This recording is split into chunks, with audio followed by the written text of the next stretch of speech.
Assalamu alaikum wa rahmatullahi wa barakatuh. I am Salatu Suley, and I'd like to talk about doing what you can with what you have wherever you find yourself. Growing up and reading about doing good deeds and how your deeds get you closer to Allah and take you to paradise, I often pictured doing big things, things that were really, magnificent, and people would hear it and be like, wow. And feeling that these deeds were the ones that really would weigh the most.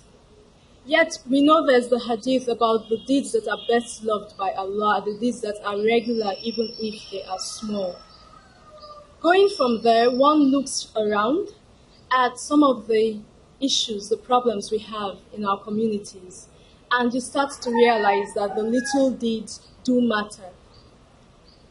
There is a place in my community where each time I go past there and I see this group of young men who have no jobs, their education is really low, and people often say they are the ones who are likely to pickpockets, to sell stolen goods and things like that.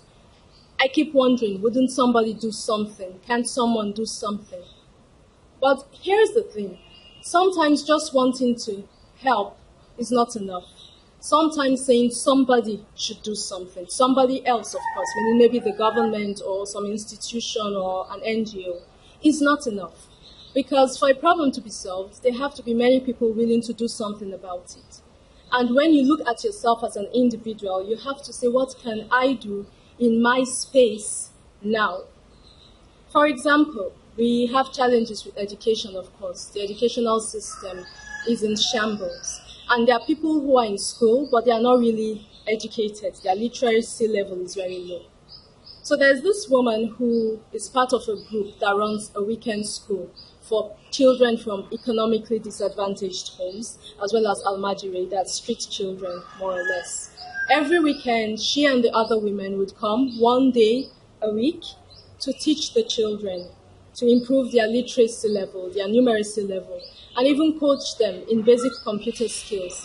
Then teach them a few things about Islamic ethics and etiquette. Teach them some things about morals. And there are people who volunteer for this program as well, to either tell the children stories as a way of building their moral sense and identity, or to help them learn how to use a computer.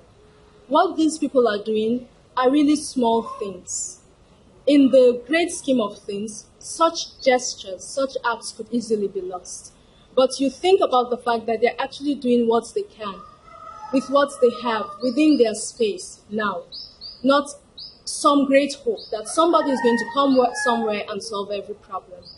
For a Muslim, this is really one of the key things that we should hold in our hearts, that when it comes to how does Allah judge our actions, we shouldn't wait for the big things that make big bangs and that hits the headlines.